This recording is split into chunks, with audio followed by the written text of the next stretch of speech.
Bismillahirrahmanirrahim. I am Muhammad Yusuf SSC Science from Government Higher Study School, Mandisarganj. आज हम class 9 के unit 1 के बारे में पढ़ेंगे, जिस जो कि है कॉलम और कॉलमों का सबक। और उसमें सबसे पहले जो बात हुई है कि कॉलम की तारीफ यानी कॉलम क्या होता है। तो सबसे पहले कॉलम की तारीफ मुख्तलिफ कुदरती तादाद में मैंने लिखे 1 2 3 4। ये अपनी तरफ से आप लिख सकते हैं को एक मुस्तकिल बनावट में लिखने के बाद बड़ी ब्रैकेट के अंदर बंद कर देना कॉलम कहलाता है। मसलन 1 2 3 कुदरती तादाद आपके दिए गए, ये आप 1 2 3 जितने मर्जी लें, एक मखसूस तरतीब से मुस्तकिल बनावट में लिखने के बाद बड़ी ब्रैकेट के अंदर बंद कर देना आपका कॉलम कहलाता है। कॉलम के अंदर जो चीजें होती हैं, जो अरकान लिखे जाते हैं, वो कॉलम का अंदराज कहलाते हैं या कॉलम के अरकान कहलाते हैं। और कॉलम को कोई ना कोई नाम दिया जाता है। मिसाल के तौर पर इस कॉलम को मैंने नाम दिया कॉलम ए।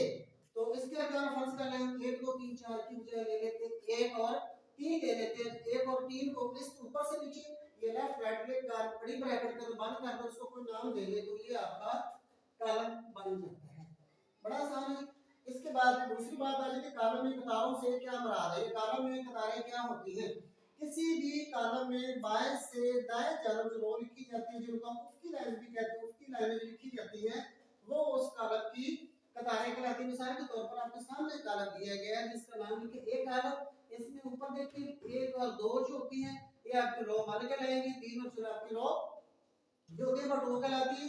और किसी भी कॉलम में की लाइनें जो होती है वो आपकी रो कहलाती है, जो कि इसमें 2 रो है इसलिए इसका लिखा है R1 और इसका नाम लिखा जाएगा R2। इसी तरह आपके पास एक और कॉलम दिया गया है जिस कॉलम का नाम है कॉलम बी। इसमें हमारे पास एक ही कतार है जिसके अरकान 1 और 3 है, इसको सिर्फ मैंने लिखा है R। इस तरह तीसरी बात है कॉलम में कॉलमों से क्या मुराद है। या किसी भी कॉलम में कॉलम क्या होते हैं, किसी भी कॉलम में ऊपर से नीचे जो लाइन लिखी जाती है जिनको हम कहते हैं अमूदी लाइनें। किसी भी कॉलम में ऊपर से नीचे जो लाइन लिखी जाती है जिनका नाम है अमूदी लाइनें, वो आपकी क्या कहलाती है, कॉलम कहलाती है। इस कॉलम में आपके पास दो कॉलम है, एक का नाम लिखा है C1, दूसरे का नाम लिखा गया C2। इसी तरह एक और कॉलम दिया गया जिसका नाम है कॉलम बी। इसमें भी आपके पास दो कॉलम है, एक का नाम है C1 और दूसरे का नाम है C2। तीसरी बात चौथी बात हमारे पास वो कॉलम का मर्तबा, ये कॉलम के मर्तबे से क्या मुराद है। आमतौर पर सवाल पेपर में आता है कॉलम के मर्तबे से क्या मुराद है। मिसाल किसी भी कॉलम में कतार, इसके लिए बड़ा आसान तरीका सीख लें। कॉलम ए में पहले कतारों की तादाद निकालें। कितनी कॉलम है हमारे पास, मैंने आपको कॉलम में फर्ज किया है कि इस कॉलम में कतारों की तादाद हमारे पास है 2। तो कॉलम ए में कतारों की तादाद 2, कॉलम ए में कॉलमों की तादाद 2। तो फार्मूला इसका ये होता है जी, मालूम करने का फार्मूला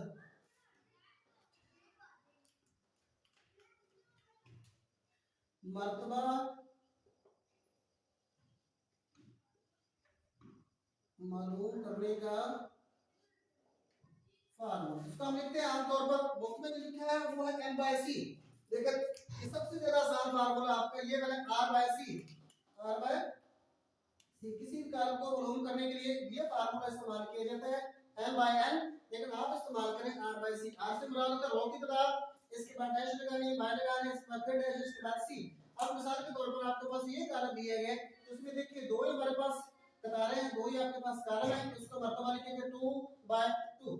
इसी तरह अगर आपके पास यही कॉलम हो, इसको अगर आप कॉलम को चेक कर लें तो इसमें ऊपर से पहले आपने क्या देखना है, रो की तादाद। इसमें रो की तादाद चेक करें तो इस फार्मूले के पास में कितनी रो की तादाद है 2।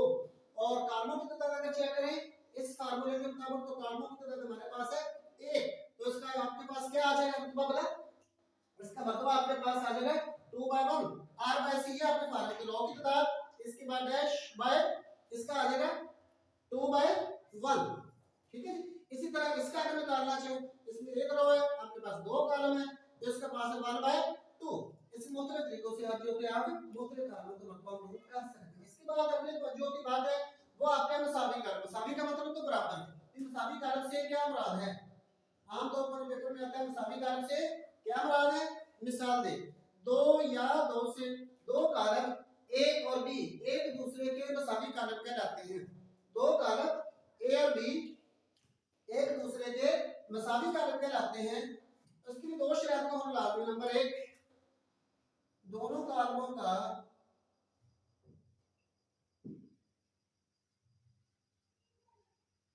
मर्तबा बराबर होना चाहिए।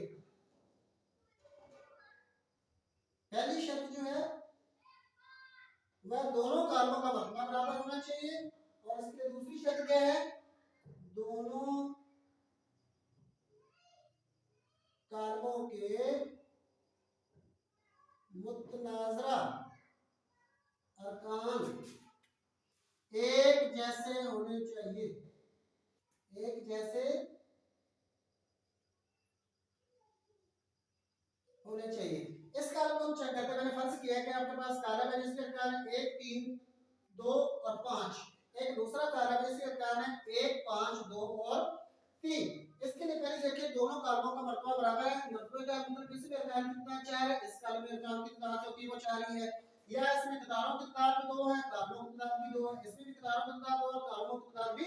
पहली शर्त ये पूरी कर रहा है, ये कह रहा है कि दोनों का मर्तबा बराबर होना चाहिए। तो दूसरी शर्त को हम चेक करते हैं, क्या आपके मुतनाज़िर अरकान एक जैसे हैं, यानी मतलब क्या बनेगा कि इसमें रो चेक की जाए तो रो का पहला रुकन इस कॉलम में रो का पहला रुकन दूसरे कॉलम में रो का पहला रुकन जैसा होना चाहिए। ये एक है तो ये भी एक है, ऊपर ठीक हो गया। लेकिन इसका दूसरा रुकन चेक करें रो का तो ये 3 है, और इस कॉलम में चेक करें तो आपका है 5। तो इस शर्त को देखा जाए तो ये शर्त पर पूरा नहीं होता, क्योंकि इसकी दूसरी शर्त है कि दोनों के मुतनाज़िर अरकान एक जैसे होने चाहिए। जैसा हम कहेंगे कि कॉलम ए जो होता है ये मसावी नहीं है कॉलम बी के। हाँ, अगर से 2 2 के बराबर आ रहे हैं, 5 2 और 3 को जमा करें, बाकी सारे अरकान जो होते हैं वो एक दूसरे के बराबर है मुतनाज़िर अरकान। लेकिन कम से कम एक रुकन ऐसा है कॉलम ए में जो कॉलम बी के मुतनाज़िर रुकन के बराबर नहीं है, लिहाजा कॉलम ए कॉलम बी के मुसावी नहीं होगा। मज़ीद हम पढ़ते हैं इंशाअल्लाह एक्सरसाइज नंबर 1।